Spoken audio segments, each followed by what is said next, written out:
अस्सलामु अलैकुम व रहमतुल्लाहि व बरकातुहू। इन्नल हम्दुलिल्लाह वस्सलातु वस्सलामु अला मन ला नबिय्य बअदा व अला आलिहि व सहबिहि अजमाइन। औज़ु बिल्लाहि मिनश शैतानिर रजीम। बिस्मिल्लाहिर रहमानिर रहीम। या अय्युहल्लज़ीना आमनु उद्खुलू फी सिल्मि काफ़्फ़ा वला तत्तबिउ खुतुवातिश शैतान इन्नहु लकुम अदुव्वुन मुबीन। फ़इन ज़ललतुम मिन बादि मा जाअतकुमुल बय्यिनात फ़अलमू अन्नल्लाह अज़ीज़ुन हकीम।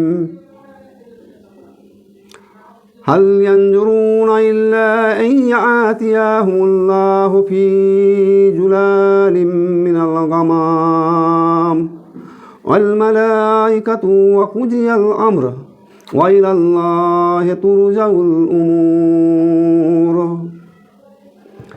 सल बनी इस्राईल कम आतैनहुम मिन आयाति बय्यिनात वमन युबद्दिल निअमतल्लाहि मिन बादि मा जाअतहु फ़इन्नल्लाह शदीदुल इक़ाब। ज़ुय्यिना लिल्लज़ीना कफ़रूल हयातुद दुनिया व यस्खरूना मिनल्लज़ीना आमनू वल्लज़ीना इत्तक़ौ फ़ौक़हुम यौमल क़ियामह वल्लाहु यरज़ुक़ु मन यशाअु बिग़ैरि हिसाब। कानन्नासु उम्मतन वाहिद फ़बअसअल्लाहुन नबिय्यीन मुबश्शिरीन व मुनज़िरीन वअंज़ल मअहुमुल किताब बिल हक़्क़ लियहकुमा बैनन नास फ़ीमा इख्तलफ़ू फ़ीहि वमा इख्तलफ़ू फ़ीहि इल्ला अल्लज़ीना ऊतूहु मिन बादि मा जाअतहुमुल बय्यिनातु बग़यन बैनहुम फ़हदल्लाहु अल्लज़ीना आमनू लिमा इख्तलफ़ू फ़ीहि मिनल हक़्क़ बिइज़्निहि वल्लाहु यहदी मन यशाअु इला सिरातिम मुस्तकीम। सम्मानित देश विदेशेर दर्शक श्रोता मंडली, যাবতীয় হামদ প্রশংসা গুণগান মহান মালিক আল্লাহ রাব্বুল আলামিনের, যিনি আমাদেরকে কোরআনের এই ধারাবাহিক আলোচনায় অংশগ্রহণ করার তৌফিক দান করেছেন। মহান আল্লাহর দরবারে আমরা শুকরিয়া আদায় করছি, আলহামদুলিল্লাহ। অথবা দরুদ ও সালাম শান্তির ধারা বর্ষিত হোক শেষ নবী বিশ্বনবী হযরত মুহাম্মদ মুস্তাফা সাল্লাল্লাহু আলাইহি সাল্লামের উপরে। আল্লাহুম্মা সাল্লি আলাইহি আল্লাহুম্মা বারিক আলাইহি। কোরআনের এই ধারাবাহিক আলোচনায় আজকে আমরা 208 নম্বর আয়াত সূরা আল বাকারার 208 থেকে 213 এই কয়েকটি আয়াতের উপরে আলোচনা করব। ওমা তৌফিকি ইল্লা বিল্লাহ তাওয়াক্কালতু ইলাইহি উনীব। আমরা কোরআনের এই ধারাবাহিক আলোচনায় আমরা বিগত পর্বে আলোচনা করেছি, মানুষের মধ্যে কিছু মানুষ আছে যে সমস্ত মানুষগুলো মুখে আল্লাহ রাব্বুল আলামিনকে স্বীকার করে কিন্তু অন্তরে আল্লাহ রাব্বুল আলামিনকে স্বীকার করে না, একটা শ্রেণী। দ্বিতীয় একটা শ্রেণী সম্পর্কে আলোচনা করেছি যারা মুখেও স্বীকার করে অন্তরেও স্বীকার করে, তাদের সম্পর্কে আমরা আলোচনা করেছি। তাদের সম্পর্কে তাদের যে কর্মফল, তাদের এই ফলাফলগুলোকে আল্লাহ রাব্বুল আলামিন বলছেন যে সমস্ত মানুষগুলো ঈমানদার তাদের মুখ এবং অন্তর এই দুটো কথার একটা মেলবন্ধন আছে, তারা মেলবন্ধন থাকে, তারা জান্নাতে পরকালীন জীবনে সুখময় স্থান লাভ করবে।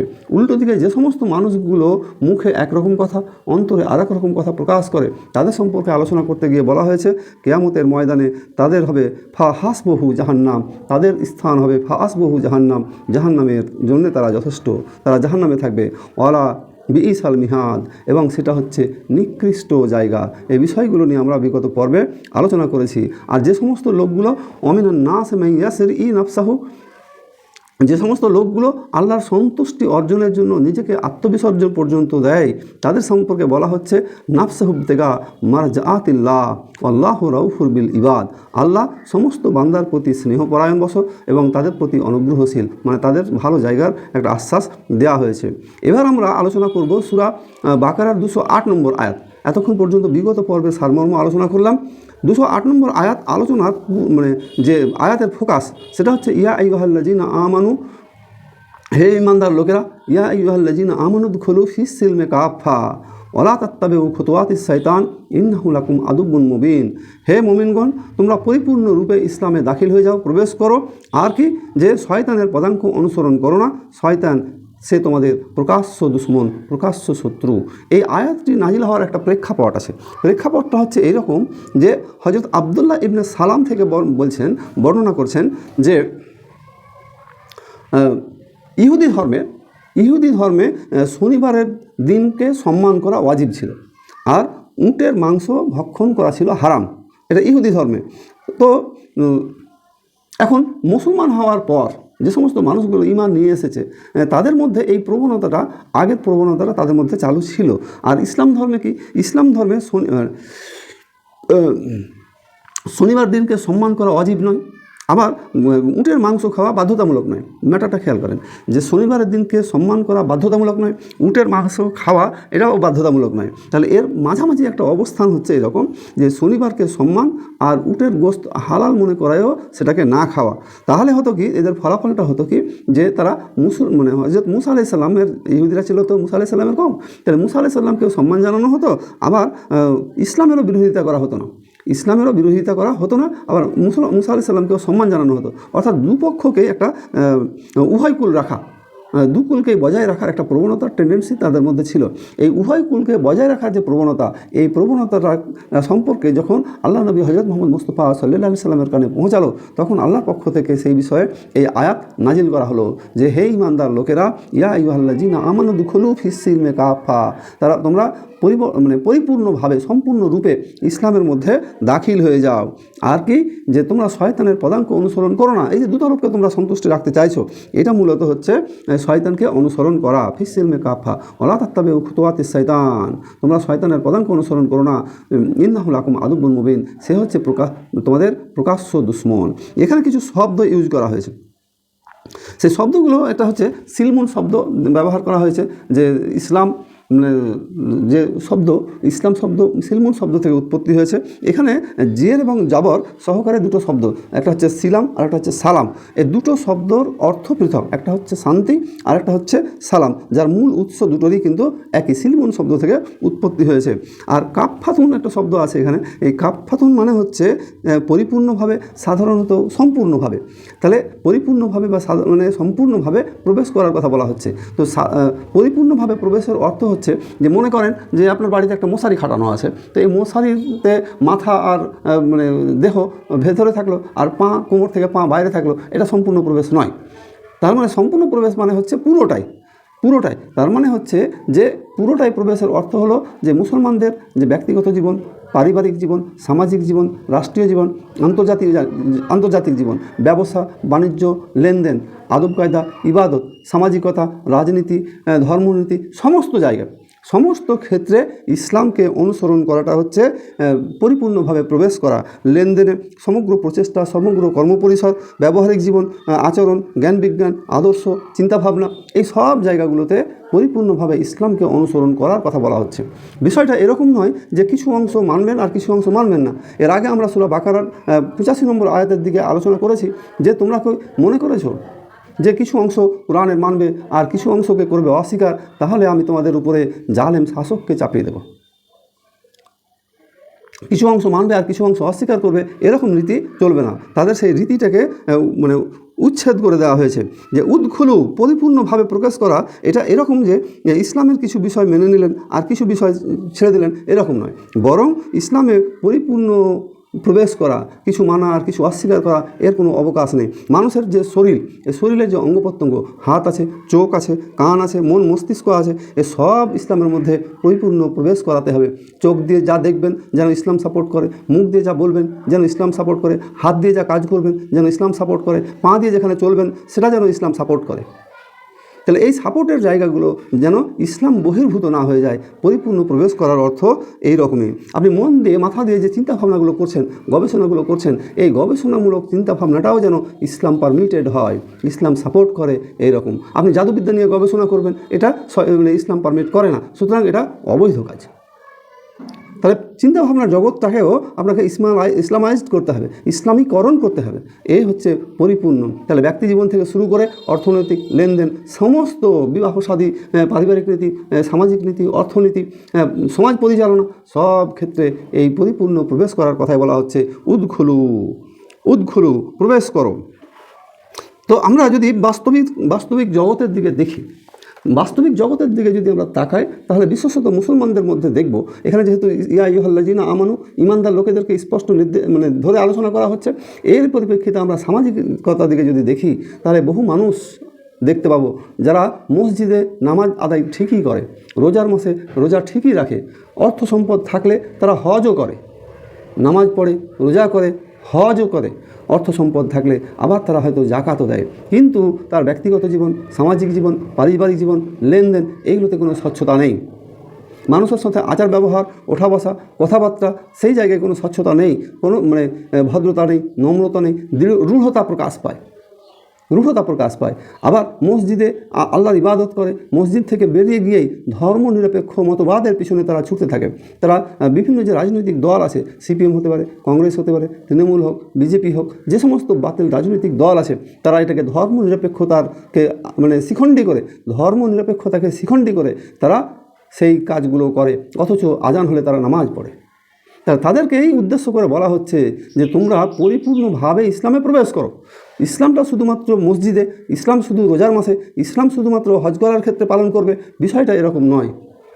বরং বিষয়টা হচ্ছে যেমন মসজিদে ইসলাম থাকবে তেমনি সমাজে থাকবে। যেমন মসজিদে ইসলামিক রীতিনীতি মেনে ইবাদত করা হয়, তেমনি মসজিদ থেকে বেরিয়ে সমাজ পরিচালনা, রাষ্ট্র পরিচালনা, যেখানে যেটুকু সামর্থ্য আছে সেই সামর্থ্য দিয়ে ইসলামকে মেনে চলা।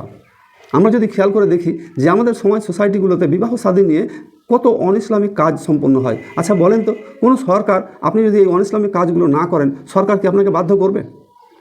বিয়ে শাদীতে গান বাজনা হচ্ছে, বিয়ে শাদীতে অশ্লীল নাচ হচ্ছে, আরও কত রকমের রীতিনীতি চালু আছে। আচ্ছা বলেন তো, এই কাজগুলো কি সরকার করতে আপনাকে বাধ্য করে? সরকার তো এই সবগুলো করতে বাধ্য করে না। তারপরে আপনার সমাজে, আমার সমাজে আছে কেন? এটা তো ইসলামে পরিপূর্ণ প্রবেশ নয়। তাহলে অন্ততপক্ষে এইটুকু চেষ্টা করুন যে যতটুকু অন্ততপক্ষে আপনার জন্য মানা সহজ, মানা সম্ভব, ততটুকু মানেন। যেটুকু রাষ্ট্রীয়ভাবে আপনার উপরে চাপিয়ে দেওয়া হবে, রাষ্ট্রীয়ভাবে যেটা চাপিয়ে দেওয়া হবে, সেটার জন্য আল্লাহর উপরে ভরসা করেন। আর কীভাবে সেই উপায় থেকে, সেই জায়গা থেকে মুক্তি পাওয়া যায়, চিন্তাভাবনা, প্ল্যান, পরিকল্পনা করেন। তাহলে যেখানে আমরা যদি মনে করি সমাজের কোনো মানুষ মদ খাবো না, সরকার কি বাধ্য করবে? যদি আমরা নেশা করবো না মনে করি, জেনা ব্যবচার করবো না মনে করি, পণ প্রথা তুলে দেবো মনে করি, পণ নেবো না মনে করি, তাহলে সরকারকে এই কাজগুলো করতে বাধ্য করবে আপনাকে? তারপরেও আমাদের সমাজে আছে। কেন আছে? যে আমরা পরিপূর্ণভাবে ইসলামে প্রবেশ করিনি। পরিপূর্ণভাবে ইসলামে যে প্রবেশ করার কথা বলা হচ্ছে, আমরা এই পরিপূর্ণভাবে ইসলামে প্রবেশ করিনি বলেই এই রীতিনীতিগুলো আছে। সরকার আপনাকে এখানে বাধ্য করে না। আপনার সমাজে রোজ সকালবেলা কোরআন তেলাওয়াত হবে, সরকার কি আপনাকে মানা করতে আসবে? কখনোই মানা করতে আসবে না। আপনি ইসলামিক রীতিনীতি পারিবারিক জীবনে, ব্যক্তিগত জীবনে, সামাজিক জীবনে যতটা মেনে চলা সম্ভব ততটা চলুন। যতটুকু রাষ্ট্রীয়ভাবে আপনাকে বাধ্য করা হয়, সেই জায়গায় আল্লাহর উপরে ভরসা করুন, আল্লাহর কাছে দোয়া করুন, প্রচেষ্টা গ্রহণ করুন, প্ল্যানিং করুন কীভাবে এই অবস্থা থেকে মুক্তি পাওয়া যায়। কিন্তু যেখানে কোনো বাধাই নেই, সেই জায়গাগুলোতেও আমরা হিন্দুদের রীতি, খ্রিস্টানদের রীতি, মুশরিকদের রীতি পালন করছি। কবি আল্লামা ইকবাল খুব আক্ষেপ করে বলেছেন, রীতিনীতি তব খ্রিস্টান সম, হিন্দু তুমি তো সভ্যতায়, এই কিরে সেই মুসলিম যারে ইহুদি দেখেও লজ্জা পায়। রীতিনীতি তব খ্রিস্টান সম, আমাদের সমাজের রীতিনীতি খ্রিস্টানদের কাছ থেকে নিতে হয়, ইহুদিদের কাছ থেকে নিতে হয়, মুশরিকদের কাছ থেকে গ্রহণ করতে হয়। আর যেখানে মুসলিমরা রীতিনীতি আচার অনুষ্ঠানে সর্বশ্রেষ্ঠ, তারাই আজ অন্যের কাছ থেকে রীতিনীতি গ্রহণ করে পথ হারা হয়ে গেছে। এই পথগুলো হচ্ছে শয়তানের পথ, যেখানে স্পষ্ট করে বলা হচ্ছে যে ওয়ালা তাত্তাবিউ খুতুওয়াতিস শয়তান, তোমরা শয়তানের পদাঙ্ক অনুসরণ করো না। তাহলে শয়তান করেছে কি? শয়তান যে কাজটা করেছে সেটা হচ্ছে ইসলাম যেখানে যে নীতি দিয়েছে সেই নীতির উল্টো, সেই নীতির পরিপন্থী, সেই সিস্টেমের বিপরীত সিস্টেম, অপোজিট সিস্টেম শয়তান তৈরি করে দিয়েছে। অপোজিট সিস্টেমটা কি? ইসলামিক সিস্টেম বলছে যে পর্দা মেনে চলো, পুরুষরা তাদের দৃষ্টিকে নত রাখবে, মহিলারা ঘর থেকে যখন বেরোবে তখন জাহিলি যুগের রূপ প্রদর্শন করে তারা বের হবে না। এটা হচ্ছে ইসলামিক নীতি। তো ইসলামিক নীতির বিপরীতে শয়তান আবিষ্কার করে দিয়েছে যে যখন বাড়ি থেকে বের হবে তখন তাদের দিকে তাকায় কে। পুরুষদের ক্ষেত্রে যখন বলা হচ্ছে দৃষ্টি নত রাখবে, যখনই সে রাস্তায় বের হয় তখন তার দৃষ্টি কোন দিকে থাকে কেউ জানে না। তাহলে বিপরীত নীতি তৈরি করে দিয়েছে। ইসলাম বলছে যে তুমি পরিপূর্ণভাবে ইসলামে প্রবেশ করো, আর শয়তান ধর্মনিরপেক্ষ মতবাদ, জাতীয়তাবাদ, সমাজতন্ত্র, পুঁজিবাদ সব আমাদের মধ্যে তৈরি করে রেখে দিয়েছে যেন মানুষ সেইখানে যায়। তাহলে শয়তান সবসময় বিপরীত একটা সিস্টেম চালু করে রেখেছে। আর আল্লাহ এই জায়গাতেই বলছে যে খবরদার, তোমরা শয়তানের সিস্টেমকে অনুসরণ করবে না, শয়তানের সিস্টেমকে অনুসরণ করবে না। ইন্নাহু লাকুম আদুব্বুন মুবিন, শয়তান হচ্ছে তোমাদের প্রকাশ্য দুশ্মন। আমরা ইসলামের হিস্ট্রি, হাদিস, সিরাত গ্রন্থ থেকে আপনারা জানেন বা আমরা জানি যে আল্লাহ রাব্বুল আলামিনের সাথে চ্যালেঞ্জ দিয়েছেন যে যতদিন পর্যন্ত এই পৃথিবীতে আদম সন্তান থাকবে আমাকে ততদিন পর্যন্ত হায়াত দাও, আদম সন্তানের রক্তে পর্যন্ত যেন আমি মিশতে পারি সেই ক্ষমতা দাও, আর আমি তাদেরকে জাহান্নামে নিয়ে যাব। আল্লাহর সাথে চ্যালেঞ্জ করে এসেছে শয়তান। সে প্রকাশ্য ঘোষণা দিয়েছে যে আমি আদম সন্তানের যত মানুষ আসবে তাদের প্রকাশ্য দুশ্মন। এখন এই দুশ্মন তো সরাসরি করা যায় না, বন্ধু সেজে দুশ্মন করতে হয়। আর এই জন্যে শয়তান সব সময় খারাপ মানুষের বন্ধু সেজে থাকে, তাকে সব সময় ভালো কাজ থেকে দূরে রাখার চেষ্টা করে, ভালো কাজ থেকে তাকে দূরে রাখে। এই সম্পর্কে একটা সূরা, কোরআন মাজিদের 59 নম্বর সূরা আল হাসর, সূরা আল হাসরের 16 নম্বর আয়াতে আছে, তাদের দৃষ্টান্ত সেই মতো, আয়াতের অনুবাদটা, তাদের দৃষ্টান্ত হচ্ছে সেই রকম, সে মানুষকে বলে, অর্থাৎ শয়তান মানুষকে বলে যে কুফরি করো, আর যখন সে কুফরি করে তখন শয়তান সেখান থেকে ভেগে যায়, আর সে বলে তোমার সাথে আমার কোনো সম্পর্ক নেই, আমি আল্লাহকে ভয় করি, আমি রবকে আল্লাহকে ভয় করি, তখন সে সেখান থেকে কেটে পড়ে। অর্থাৎ শয়তান সবসময় চায় মানুষের মধ্যে বিভেদ তৈরি করে রাখতে।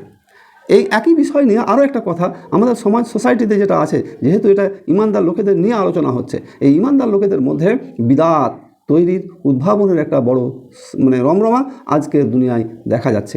নতুন নতুন বিদাত আবিষ্কার হচ্ছে। এই আয়াতের মধ্য দিয়ে যে আয়াত আমি আজকে আলোচনা করছি, সেই সূরা বাকারার 208 নম্বর আয়াত, এই আয়াতের মধ্য দিয়ে আল্লাহ রাব্বুল আলামিন বিদাতের উৎসকে নষ্ট করে দিয়েছেন। কারণ মানুষ যদি পরিপূর্ণভাবে ইসলামে প্রবেশ করে তাহলে নতুন কিছু তৈরি করা, ইসলামের মধ্যে নতুন কিছু তৈরি করা হচ্ছে বিদাত, যেটা আল্লাহ এবং রসুল সাপোর্ট করে না, সেইটা হচ্ছে বিদাত। তাহলে ইসলামের মধ্যে ইসলামের নাম দিয়ে যে বিদাত তৈরি হচ্ছে, এই বিদাত তৈরির মূল কুঠারাঘাত করা হয়েছে, সব রাস্তাকে বন্ধ করে দেওয়া হয়েছে, নিষিদ্ধ করা হয়েছে। আর এই বিদাত তৈরির কাজটা হচ্ছে শয়তানের কাজ, বিদাত তৈরির কাজটা হচ্ছে শয়তানের কাজ। আল্লাহ এই শয়তানের কাজ থেকেও মানুষকে দূরে থাকার জন্য এই বিষয়গুলো বারবার এখানে তুলে ধরছেন। পরের আয়াতে আল্লাহ রাব্বুল আলামিন বলছেন, ফাইন জালালতুম মিন বাদি মা আজাতুকুমুল বাইয়িনাত ফাআলামু আন্নাল্লাহা আজিজুন হাকিম। অতঃপর স্পষ্ট দলিল প্রমাণ তোমাদের কাছে সমাগত হওয়ার পর যদি তোমরা পদস্খলন হয়ে যাও, জেনে রাখো আল্লাহ মহা পরাক্রান্ত বিজ্ঞানময়। স্পষ্ট দলিল প্রমাণ আসার পর, আমরা স্পষ্ট দলিল হচ্ছে কোরআন মাজিদ, প্রমাণ আল্লাহ রাব্বুল আলামিন রসুলকে পাঠিয়েছেন, যার সারা জীবনের চরিত্রে বিন্দু মাত্র দাগ পর্যন্ত নেই, যার চারিত্রিক বৈশিষ্ট্য এত উজ্জ্বল, এত সুন্দর, যাকে অনুসরণ গোটা পৃথিবীর মানুষ করতে পারে। তাহলে এরকম তোমাদের সামনে স্পষ্ট নিদর্শন প্রমাণ আমরা দিয়েছি, একটা কোরআন মাজিদ দিয়েছি, আল্লাহর পক্ষ থেকে বিধান। এই আল্লাহর পক্ষ থেকে বিধানটা হচ্ছে ফেরেশতা হযরত জিবরাইল আলাইহিস সালাম নবী করিম সাল্লাল্লাহু আলাইহি সাল্লামের কাছে 23 বছরের দীর্ঘ জীবনে তিনি নিয়ে এসেছেন। সেই নিয়ে আসা আল্লাহর কিতাব আমাদের মাঝে আছে, আমাদের মধ্যে আজকে বিদ্যমান আছে। তার এই বিধান থাকার পর নবীর সিরাত আছে, আল্লাহর কালাম আছে, এই দুটো বিষয় থাকার পর যদি তোমরা বিচ্যুত হয়ে যাও তাহলে তোমরা জেনে রাখো যে আল্লাহ রাব্বুল আলামিন হচ্ছেন মহাপরাক্রান্ত এবং বিজ্ঞানময়। মহাপরাক্রান্ত মানে তিনি শাস্তি দিতে খুব কঠোর, মহাপরাক্রান্ত, তাকে কেউ হারাতে পারে না। আর তিনি বিজ্ঞানময়, মানে আপনি কি করছেন সব কিছু জানেন, আগের পিছের মানে অতীত বর্তমান ভবিষ্যৎ সমস্ত কিছু আল্লাহ রাব্বুল আলামিন জানছেন, তিনি সব কিছু জানেন, তিনি আজিজুল হাকিম, তিনি মহাপরাক্রান্ত এবং হাকিম। তাহলে তোমাদের পদস্খলন হয়ে যাওয়ার যে বিষয়টা, এই বিষয়টা থেকে তোমাদেরকে দূরে থাকার জন্য আহ্বানটা হয়েছে, তোমরা শয়তানের পদাঙ্ক অনুসরণ করো না, শয়তান তোমাদের প্রকাশ্য দুশমন। পরের আয়াতে আল্লাহ রাব্বুল আলামিন বলছেন, হাল ইয়ানজুরুনা ইল্লা আইয়াতিয়াহুমুল্লাহ ফি জলালিম মিনাল গামাম ওয়াল মালায়েকা ওয়া কুজিয়াল আমর। আল্লাহ বলছেন যে শুধু এই অপেক্ষায় আছো তোমরা যে আল্লাহর পক্ষ থেকে মেঘমালা ছায়া, মেঘের ছায়া প্রেরণ করবেন আর ফেরেশতাদের পাঠিয়ে দেবেন, তারপরে তোমাদের সব সমস্যার সমাধান হয়ে যাবে, সমস্ত কাজ নিষ্পত্তি হয়ে যাবে। তোমরা কি এটা মনে করছো? তারপরে বলা হচ্ছে ওয়া ইলাল্লাহি তুরজাউল উমুর, আল্লাহর নিকট সমস্ত কার্য প্রত্যাবর্তিত হয়, সব কাজ আল্লাহর দিকে ফিরে আসে। তাহলে এখানে যে বিষয়টা তুলে ধরা হচ্ছে যে তারা মনে করত, তারা কি মনে করত যে বনী ইসরাইল কওমের একটা এক্সাম্পল হচ্ছে যে তারা মুসা আলাইহিস সালামের কাছে বলেছিল যে আমরা আল্লাহকে দেখতে চাই, তার মানে আমরা সরাসরি আল্লাহ রাব্বুল আলামিনকে দেখতে চাই। তাদের পরিণতিটা কী হয়েছে তাদের কথা আমরা এটা জানি। তারপরে তাদের আরও বৈশিষ্ট্য, অনেকগুলো বৈশিষ্ট্য ছিল যে তারা বলেছিল যে আল্লাহর পক্ষ থেকে যদি কোনো কিতাব নাজিল হয় তাহলে আমরা সেটা মেনে নেব। তো যখন আল্লাহ মুসা আলাইহিস সালামের উপরে তাওরাত পাঠালেন তখন তারা আর মেনে নেয়নি, তখন এটাকে জাদু বলেছেন, তখন গণক বলেছেন, বা মানে জিনভূত শয়তানের অসুয়াশা থেকে মুসা আলাইহিস সালাম লিখেছেন, এরকম উদ্ভট সব বক্তব্য তারা পেশ করেছে। তো এখানে তাদের সেই কথাটা বলা হচ্ছে যে তারা চাইছে যে আল্লাহ মেঘমালার ভেদ করে এই পৃথিবীতে আসুন, অথবা দেখা দিন, অথবা ফেরেশতা পাঠান, দিয়ে আমাদের যত সমস্যা আছে সব সমস্যাগুলোর সমাধান করে দেন। তবে হ্যাঁ, মাথায় রাখতে হবে যে যখন কিয়ামত সংগঠিত হবে, মানে তো সমস্ত মানুষ যখন হাসরের ময়দানে উঠবেন, তখন আল্লাহ রাব্বুল আলামিন বিচার করার জন্যে আল্লাহ সমাসীন হবেন। আর যে সমস্ত মানুষগুলো নেককার তারা আল্লাহ রাব্বুল আলামিনকে দেখতে পাবেন মর্মে এরকম তাফসীর কারকরা বর্ণনা করেছেন, হাদিস বেত্তারা বর্ণনা করেছেন। কিন্তু যে সমস্ত মানুষগুলো পাপিষ্ঠ তারা হাসরের ময়দানেও আল্লাহ রাব্বুল আলামিনকে দেখতে পাবেন না। তাহলে এই বর্ণনা এটা কিয়ামতের জন্যে এই মর্মে তাফসীর ইবনে কাসিরে বর্ণনা করা হয়েছে। তাফসীর ইবনে কাসিরে এই বক্তব্যটা এটাই দেওয়া হয়েছে যে আল্লাহ রাব্বুল আলামিন কিয়ামতের ময়দানে মানুষের সামনে আবির্ভাব হবেন। কিন্তু মানুষ যেটা চাইছে যে এ দুনিয়াতেই আল্লাহ আবির্ভাব হোক, মেঘমালা ভেদ করে আসুক, অথবা ফেরেশতাদেরকে পাঠাক, দিয়ে আমাদের সব সমাধান করে দিক। তাহলে সমাজে যে সমস্ত সমস্যাগুলো আছে সেই সমস্যাগুলোর জন্য তারা এটা চাইছে। কিন্তু আল্লাহ রাব্বুল আলামিন বলছেন যে সমস্ত কাজ প্রত্যাবর্তিত হবে, তিনি সব নিষ্পত্তি করবেন, সব নিষ্পত্তি করবেন। যত তোমাদের হিসাব আছে সব হিসাবের নিষ্পত্তি হবে। এই হিসাব নিষ্পত্তির জায়গাটা হচ্ছে আখেরাত। আল্লাহ রাব্বুল আলামিন বলছেন ওয়া ইলাল্লাহি তুরজাউল উমুর, সমস্ত হিসাব সমস্ত কাজ আল্লাহর কাছে প্রত্যাবর্তিত হবে, ফিরে যাবে। এর মানে হচ্ছে যে মানুষ যত কাজ করে সমস্ত কাজগুলো কয়েকভাবে আল্লাহ রেকর্ড করছেন। প্রথমত দুজন ফেরেশতা আল্লাহ রাব্বুল আলামিন নিয়োজিত করে রেখেছেন সমস্ত কিছু লিপিবদ্ধ করার জন্য। দ্বিতীয় হচ্ছে আমরা যে জায়গায় থাকি না কেন সেই জায়গার সেই জমিনে সমস্ত কিছু রেকর্ড হচ্ছে। 3 নম্বর কথা হচ্ছে যে জমিনের উপরে যে সমস্ত গাছপালা উদ্ভিদ রয়েছে সেই সমস্ত গাছপালা উদ্ভিদ ঘাস এইগুলোর দ্বারাও আল্লাহ রাব্বুল আলামিন রেকর্ডকৃত করে রাখছেন। তাহলে কিয়ামতের ময়দানে আল্লাহ রাব্বুল আলামিনের কাছে সব ফিরে যাওয়ার অর্থ হচ্ছে 1 নম্বর আল্লাহ নিজস্ব জ্ঞানে সব কিছু জানেন, দ্বিতীয় হচ্ছে ফেরেশতারা লিপিবদ্ধ করছেন, তার রিপোর্ট জমা হবে, তৃতীয় হচ্ছে জমিনে রেকর্ড হচ্ছে, সেই রেকর্ডকৃত বিষয়গুলো জমিন সেদিন উগরে দেবে, প্রকাশ করবে, সূরা জিলজালে বলা হয়েছে। আর জমিনের উপরে যে সমস্ত গাছপালা উদ্ভিদরাজি আছে সেইখানে যা রেকর্ড হচ্ছে তারাও আল্লাহর দরবারে সেই রিপোর্ট পেশ করবেন। তার মানে হচ্ছে তোমরা যা করো সমস্ত কিছু আল্লাহর কাছে প্রত্যাবর্তিত হবে, আর আল্লাহ রাব্বুল আলামিন সেই বিষয়ে হিসাব গ্রহণ করবেন, সমস্ত কাজ তার কাছে ফিরে যেতে হবে।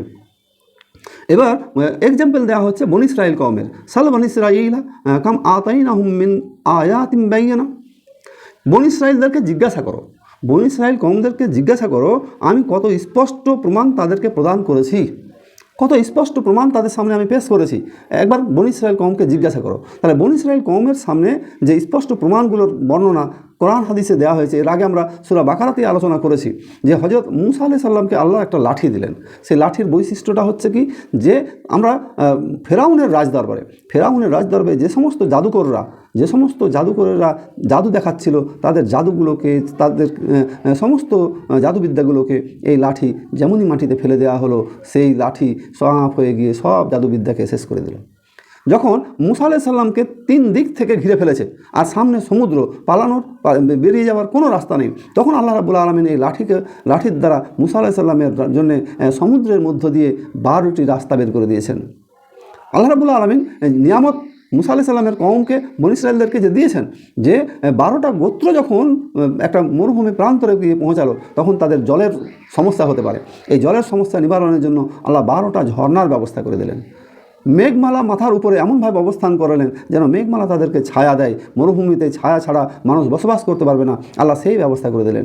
মরুভূমিতে তাদের খাবারের সংকট তৈরি হতে পারে, তো আল্লাহ রাব্বুল আলামিন জান্নাত থেকে মান্না এবং সালওয়া খাবার আল্লাহ রাব্বুল আলামিন তাদের জন্য পাঠালেন, তাদেরকে এই সব নিয়ামত দিলেন। আল্লাহ রাব্বুল আলামিন মুসা আলাইহিস সালামের সাথে সাথে হযরত হারুন আলাইহিস সালামকে নবুয়ত দিলেন এই বনী ইসরাঈল কওমদেরকে সংশোধন করার জন্য। আল্লাহ রাব্বুল আলামিন তাদের কাছে তাওরাত গ্রন্থ পাঠালেন। এগুলো সব হচ্ছে বনী ইসরাঈল কওমের প্রতি আল্লাহ রাব্বুল আলামিনের পক্ষ থেকে দেয়া নিয়ামত। এই নিয়ামতের কথাগুলো বলা হচ্ছে সাল বনী ইসরাঈলা কাম আতাইনাহুম মিন আয়াতিন বাইয়িনাত। তোমরা বনী ইসরাঈলদেরকে জিজ্ঞাসা করো যে আল্লাহর পক্ষ থেকে তাদের কী নিয়ামত দেওয়া হয়েছে। তারপরে বলা হচ্ছে অমাইয়ু বাদ্দিল নিয়ামাতাল্লাহ মিন বাআদে মা আজাতু ফাইনাল্লাহা সাদীদুল ইকাব।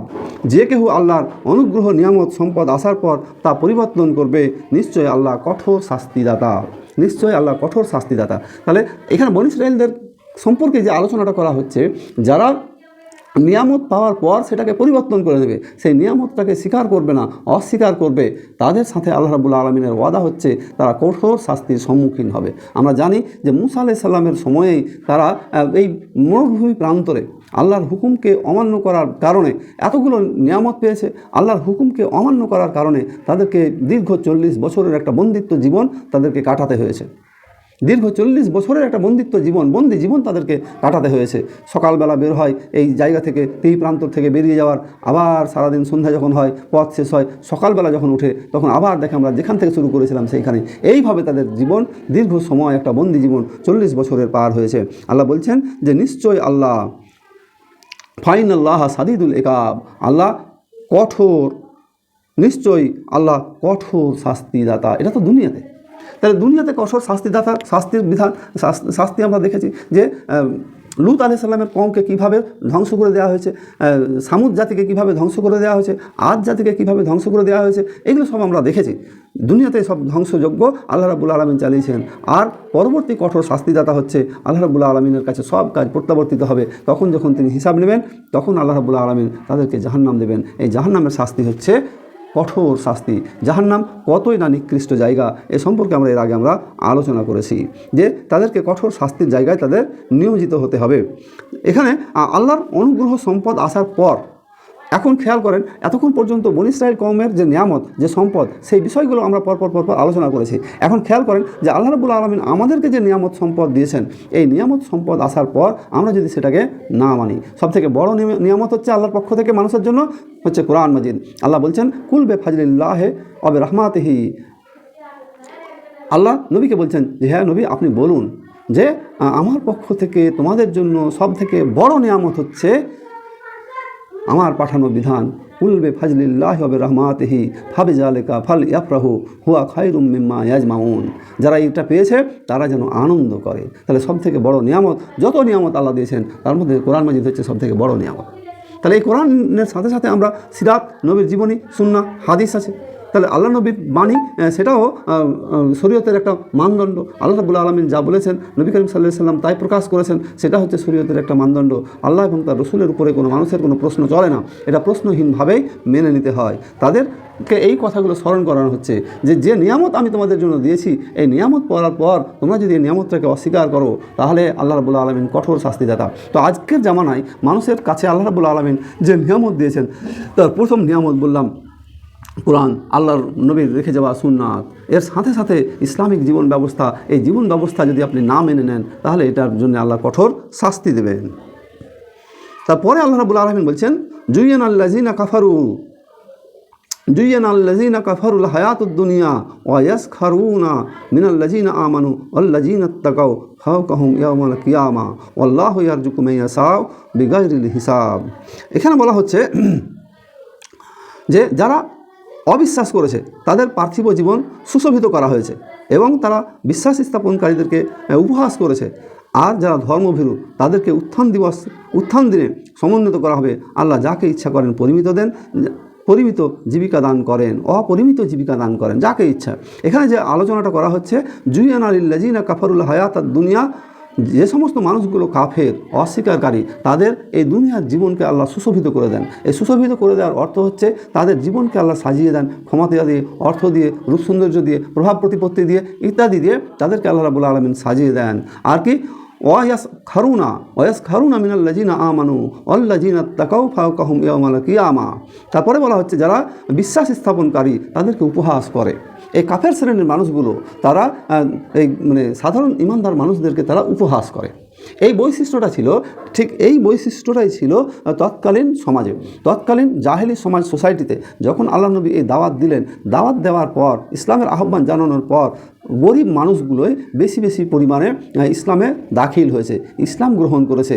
তখন তাদের মনে এই প্রশ্ন জেগেছে, তারা এই কথা প্রচার করেছে যে আল্লাহ যদি সত্যিই তোমাদেরকে ভালোবাসেন তাহলে তোমাদের গরিবদেরকে ইসলামে নিয়ে এলো কেন? তাহলে বড় লোকদেরকে নিয়ে এলে তো তাদের দেখা দেখি সবাই ইসলামে চলে আসতো, তাহলে গরিব মানুষগুলো কেন?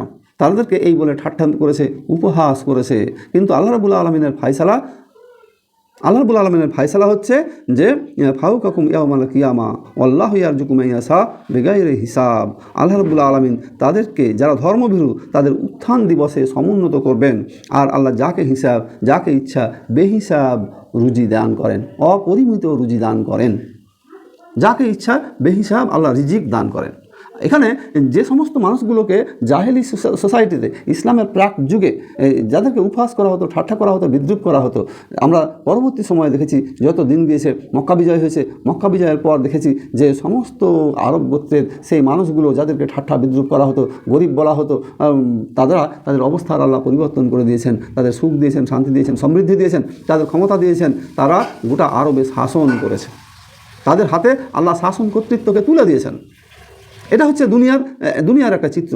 তার সাথে সাথে বলা হচ্ছে যে আল্লাহ রাব্বুল আলামিন তাদেরকে উত্থান দিবসে অর্থাৎ কিয়ামতের দিন তাদেরকে সমুন্নীত করবেন। তাদেরকে সমুন্নীত করার অর্থ হচ্ছে যে কিয়ামতের ময়দানে যে সময় মানুষ নিজের কি হবে, আমার কি হবে এই বলে তারা ত্রাহি করবে, ছটপট করবে, চিন্তায় থাকবে, সেই সময় এই শ্রেণীর মানুষগুলো যারা আল্লাহর উপরে বিশ্বাস স্থাপন করেছে এবং কুফরির আচরণ পরিত্যাগ করেছে, আল্লাহর উপরে বিশ্বাস স্থাপন করেছে, তাদেরকে আল্লাহ রাব্বুল আলামিন সেদিন সম্মান করবেন, তাদের মর্যাদা বাড়িয়ে দেবেন। এই মর্যাদা বাড়ানোর বিষয়টা কীরকম? যে মর্যাদা বাড়ানোর বর্ণনা দিতে গিয়ে তাফসীরকারকরা লিখছেন যে কিয়ামতের ময়দানে তাদের মুখমণ্ডলকে উজ্জ্বল করে দেওয়া হবে। কিয়ামতের ময়দানে, যেদিন হাসরের ময়দানে কোনো ছায়া থাকবে না, সেই দিন তাদেরকে আল্লাহ রাব্বুল আলামিন নিজ আরশের নিচে স্থান দিবেন। যেদিন পানির জন্য মানুষ ছটফট করবে, সেই দিন মানুষকে আল্লাহ রাব্বুল আলামিন নবী মারফত হাউজে কাউসার পান করাবেন। যে সময়ে মানুষ ঘামে হাবুডুবু খেতে থাকবে তার আমলনামা অনুযায়ী, সেই সময় এই মানুষগুলো একটা সুখ সমৃদ্ধির একটা ছায়ার স্থানে আরশের ছায়ার তলায় অবস্থান করবে। আর তাদের চূড়ান্ত পরিণতি হবে, তারা জান্নাতুল ফেরদাউসের মেহমান হবে।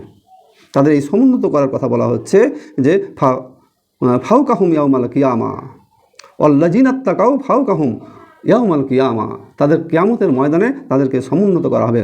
আল্লাহু ইয়ারযুকু মান ইয়াশা বিগাইরি হিসাব। আল্লাহ রাব্বুল আলামিন যাকে চান বেহিসাব রিজিক দেন। এই রিজিক দেওয়ার অর্থ, রিজিকটা হচ্ছে মানুষের জন্য অত্যন্ত গুরুত্বপূর্ণ বিষয়। আর রিজিক বলতে আমরা শুধুমাত্র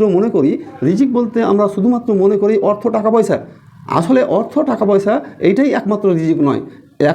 রিজিকের ব্যাখ্যা দিতে গিয়ে তাফসীরকারকরা লিখছেন যে সবথেকে ভালো রিজিক হচ্ছে শারীরিক সুস্থতা, পরিবারের সদস্যদের সুস্থতা, নিজের শারীরিক সুস্থতা, পারিবারিক পরিবারের সদস্যদের সুস্থতা।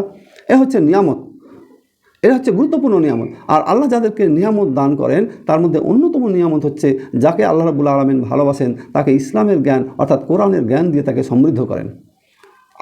এটা হাদিস, আল্লাহ নবী বলছেন যে আল্লাহ রাব্বুল আলামিন যাকে ভালোবাসেন তাকে কোরআনের জ্ঞান দিয়ে সমৃদ্ধ করেন। এটা হচ্ছে সবথেকে বড় নিয়ামত। আপনি কত টাকার মালিক হলেন, কত প্রভাব প্রতিপত্তিওয়ালা হলেন, কত বড় পদে চাকরি করছেন, কত বড় মন্ত্রী হয়েছেন, রাষ্ট্রপতি হয়েছেন, রাষ্ট্রপ্রধান হয়েছেন, আন্তর্জাতিক ব্যক্তিত্ব হয়েছেন, এইটা বড় সফলতা নয়। বড় সফলতা হচ্ছে আল্লাহ রাব্বুল আলামিন আপনাকে ভালোবাসে কিনা, আপনি আল্লাহ রাব্বুল আলামিনকে আপনি আল্লাহ রাব্বুল আলামিনের সন্তুষ্টি অর্জন করার জন্য নিজেকে নিয়োজিত করেছেন কিনা। তাহলে রিজিকের আলোচনা করতে গিয়ে এটা একটা রিজিক হলো। নেককার সন্তান আপনার জন্য রিজিক, নেককার স্ত্রী আপনার জন্য রিজিক, নেককার আত্মীয় স্বজন এটা আপনার জন্য রিজিক। তাহলে আল্লাহ রাব্বুল আলামিন যাকে চান তাকে অফুরন্ত রিজিক দান করেন। সমাজে আপনার সম্মান, প্রভাব, প্রতিপত্তি এইগুলো আপনার রিজিক, আর তার সাথে সাথে অর্থ, টাকা পয়সা এটাও আপনার রিজিক। তাহলে আল্লাহ রাব্বুল আলামিন সবাইকে একইভাবে সমৃদ্ধ করেন না। কাউকে সম্মান দেন দুনিয়াতে, কাউকে অসম্মানিত করেন, কাউকে অর্থশালী করেন, কাউকে ক্ষমতাবান করেন, কাউকে অর্থও দেন না, সম্পদও দেন না, সম্মানও দেন না। আল্লাহ যাকে ইচ্ছা, যাকে যেটা ইচ্ছা তাকে সেটা দেন। আল্লাহ রাব্বুল আলামিন বলছেন, কুলিল্লাহুম্মা মালিকাল মুলকি তুতিল মুলকা মান তাশা ওয়া তানজিলুল মুলকা মিম্মান তাশা ওয়া তুইজ্জু মান তাশা ওয়া তুযিল্লু মান তাশা বিয়াদিকাল খায়র ইন্নাল্লাহা কুল্লা শাইইন কাদির। হে নবী, আপনি বলেন আল্লাহ সমস্ত সাম্রাজ্যের তিনি অধিপতি, আর তিনি যাকে চান সম্মান দেন, যাকে চান অসম্মানিত করেন, যাকে ইচ্ছা তিনি সম্মান দেন, যাকে ইচ্ছা অসম্মানিত করেন। তারপরে আল্লাহ রাব্বুল আলামিন বলছেন, তুলেজুল লাইলা ফিন নাহার ওয়া তুলেজুন নাহারা ফিল লাইল ওয়া তুখরিজুল হাইয়াতা মিনাল মাইয়্যিত ওয়া তুখরিজুল মাইয়াতা মিনাল হাইয়্য ওয়া তারযুকু মান তাশাউ বিগাইরি হিসাব।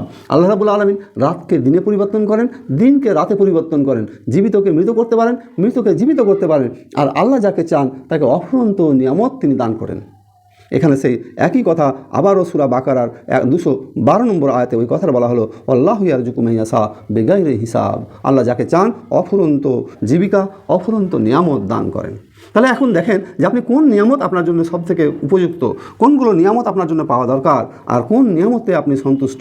তো আল্লাহ রাব্বুল আলামিন যে নিয়ামতগুলোতে সন্তুষ্ট, আমাদেরকেও আল্লাহ রাব্বুল আলামিন যেন সেই নিয়ামতগুলোই দান করেন। কোরআনের জ্ঞান দান করেন, পৃথিবীতে বেঁচে থাকা অবস্থায় সুখ সমৃদ্ধি দান করেন। এই সুখ সমৃদ্ধি শান্তি চাওয়ার জন্যে আল্লাহ এর আগে আমাদেরকে দোয়াও শিখিয়ে দিয়েছেন 201 নম্বর আয়াতে, যেটা আমরা বিগত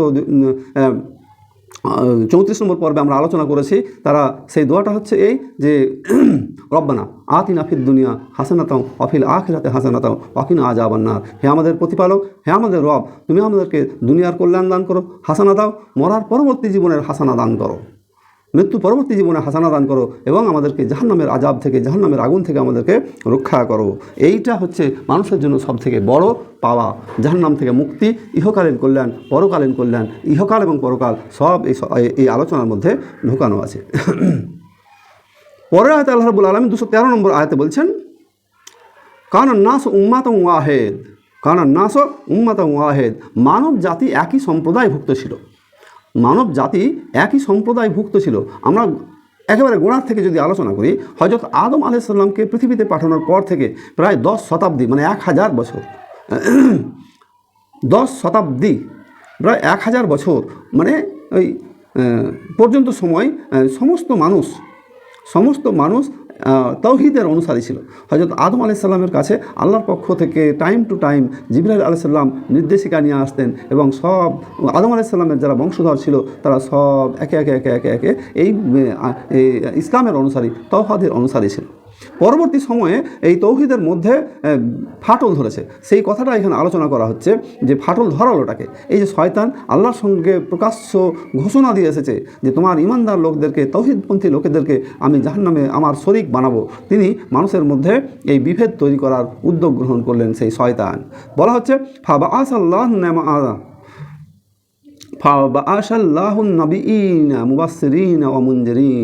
আল্লাহ রাব্বুল আলামিন পাঠিয়েছেন, প্রেরণ করলেন সুসংবাদ বাহক, ভয় প্রদর্শক রূপে নবীগণকে।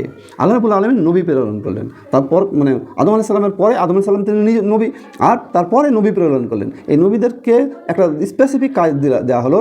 সেই কাজটা বলা হচ্ছে এখানে যে মুবাশশিরিনা ওয়া মুনজিরিন। মুবাশশিরিন তাদেরকে সুসংবাদদাতা করা হলো, আর মুনজিরিন ভয় প্রদর্শনকারী করা হলো। সুসংবাদদাতা কেন?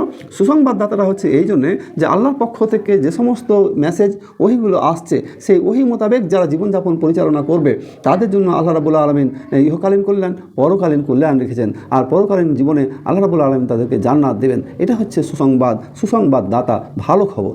আর তিনি মুনজিরিন কেন? তিনি ভীতি প্রদর্শনকারী কেন? ভীতি প্রদর্শনকারী এই জন্যে যারা আল্লাহর পাঠানো এই নীতি কথা আইন বিধান দিয়ে তারা জীবন পরিচালনা করবে না, তাদেরকে জাহান্নামের কঠিন আযাবের সম্মুখীন হতে হবে। এই কঠিন আযাবের কথাও তাদেরকে জানানো হলো, অর্থাৎ নবীদের মাধ্যমে এই দুটো বিষয়কে তুলে ধরা হলো। এক নম্বর হচ্ছে যে তারা হবে সুসংবাদদাতা, 2 নম্বর হচ্ছে ভয় প্রদর্শনকারী। তিনি তাদের সাথে আর কি করেছেন? সত্য কিতাব পাঠিয়েছেন। মানে শুধু নবীদেরকে পাঠিয়েছেন তা নয়, তার সাথে পাঠিয়েছে ওয়া আনজালা মাআহুমুল কিতাব বিল হক, সত্য কিতাব তিনি প্রেরণ করেছেন। মানে এই কিতাবের দ্বারা, কিতাব অর্থাৎ আল্লাহর বাণী, এই কিতাবের দ্বারা মানুষ যেন যুগ যুগ ধরে কিতাবকে অনুসরণ করতে পারে।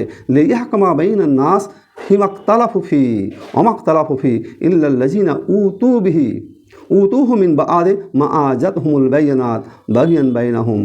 বলা হচ্ছে যে এই কিতাব যারা কিতাব প্রাপ্ত হয়েছিল তাদের সামনে নিদর্শন স্পষ্ট হয়ে যাওয়ার পর, নিদর্শন সমূহ সমগত হওয়ার পর পরস্পরের হিংসাবশত তারা সেই কিতাবকে মতভেদে স্থাপন করলো, কিতাব নিয়ে তারা মতভেদ তৈরি করলো।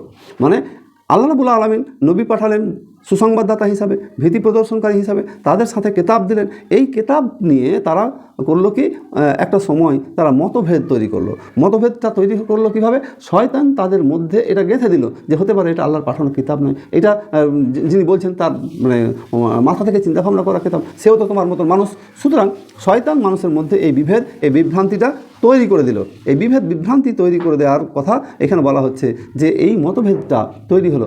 আদতে তাহলে সবাই ছিল এক আদমের সন্তান এবং তারা সবাই ছিল তৌহিদপন্থী। আর শয়তান যখন কিতাবের মধ্যে, কিতাব নিয়ে মানুষের মধ্যে বিভ্রান্ত তৈরি করলো, তখন মানুষ আস্তে আস্তে আস্তে আস্তে আল্লাহর কিতাব থেকে দূরে সরে গেল। এই দূরে সরে যাওয়ার কথাটা তাদেরকে জানানো হচ্ছে। পরস্পরের প্রতি হিংসাবশত তারা এই কাজটা করলো। মানে শয়তান মানুষের মধ্যে এই হিংসাটাকে ঢুকিয়ে দিলেন, সেই কিতাবকে নিয়ে মতভেদ ঘটিয়ে বসলো। বিশ্বাস স্থাপনকারীরা যে বিষয়ে বিভিন্ন মত পোষণ করত, আল্লাহ অনুগ্রহ করে সেই বিষয়ে তাদেরকে সত্য পথে পরিচালিত করেন। যারা বিশ্বাস স্থাপনকারী, ফাহাদাল্লাহুল্লাযিনা আমানু লিমাখতালাফু ফীহি মিনাল হক বিইজনি ওয়াল্লাহু ইয়াহদি মান ইয়াশা ইলা সিরাতিম মুস্তাকিম। বলা হচ্ছে যে বিশ্বাস স্থাপনকারীরা যে বিষয়ে ভিন্ন মত পোষণ করত, আল্লাহ নিজ অনুগ্রহে সেই বিষয়ে তাদেরকে সত্য পথে পরিচালিত করেন। আল্লাহ যাকে ইচ্ছা সঠিক পথ পরিচালিত করেন। যারা বিশ্বাস স্থাপন করেছিল সেই বিশ্বাস স্থাপনকারী লোকেদেরকে আল্লাহ সঠিকভাবে সঠিক পথে পরিচালিত করেন, আর যারা বিশ্বাস স্থাপন করে না তাদেরকে আল্লাহ সঠিক পথ দেখান না। তাহলে এখানে এবার আমরা এই যে বিভ্রান্তির কথাটা আলোচনা করতে গিয়ে বারবার আলোচনায় আসছে যে প্রথমত তারা তাওহীদের অনুসারী ছিল, তারপরে বিভ্রান্তিগুলো কীভাবে ঘটেছে পরবর্তী হিস্ট্রিতে দেখেন, খেয়াল করেন যে এর আগে আলোচনাতে একটা বিভ্রান্তি এসেছে, সেটা হচ্ছে যে পবিত্র দিন নিয়ে ইহুদিরা শনিবারের দিনকে পবিত্র মনে করে, খ্রিস্টানরা রবিবারের দিনকে পবিত্র মনে করে। আল্লাহ রাব্বুল আলামিন তাদের এই ধারণার মানে উল্টে দিয়ে, চেঞ্জ করে দিয়ে, স্টপ করে দিয়ে ক্লিয়ার অবস্থান দিলেন যে না, পবিত্র দিন হচ্ছে সপ্তাহের শুক্রবারের দিন, জুমার দিন। দ্বিতীয় হচ্ছে যে ইহুদিরা মরিয়ম আলাইহিস সালামের চরিত্র নিয়ে প্রশ্ন তোলে। ঈসা আলাইহিস সালামকে তারা তাদের জন্ম নিয়ে তাদের প্রশ্ন তোলে। উল্টো দিকে খ্রিস্টানরা করে কি, খ্রিস্টানরা ঈসা আলাইহিস সালামকে আল্লাহর পুত্র বানিয়ে দিলেন। ঈসা আলাইহিস সালামের মাকে আল্লাহ রাব্বুল আলামিনের স্ত্রী দ্বারা বানিয়ে দিলেন। এই বিভ্রান্তি, আর ইসলাম তাদের এই দুটো ধারণার বিভ্রান্তিকে নিরসন করে কি বললেন যে হযরত ঈসা আলাইহিস সালাম হচ্ছেন আল্লাহর নবী, আল্লাহর পক্ষ থেকে পাঠানো নবী, আর মরিয়ম আলাইহিস সালাম কোনো অসৎ চরিত্রের কোনো মহিলা নয়, বরং ঈসা আলাইহিস সালামের যে জন্ম তার পিছনে আল্লাহর কুদরতি সিস্টেম কাজ করেছে। আল্লাহ রাব্বুল আলামিন জিবরাইল আলাইহিস সালামকে পাঠিয়ে কুদরতি সিস্টেমে ঈসা আলাইহিস সালামকে মাতৃগর্ভে প্রদান করে তাকে আবার দুনিয়ায় ভূমিষ্ঠ করেছেন। তাহলে আল্লাহ রাব্বুল আলামিনের এটা ছিল কুদরতি সিস্টেম। আর ঈসা আলাইহিস সালাম হচ্ছে আল্লাহর নবী, আর মরিয়ম আলাইহিস সালাম কোনো অসৎ চরিত্রের কোনো মহিলা ছিলেন না। তাহলে এই ইসলাম তাদের এই ভুল ধারণাগুলোকে ক্লিয়ার করেছে।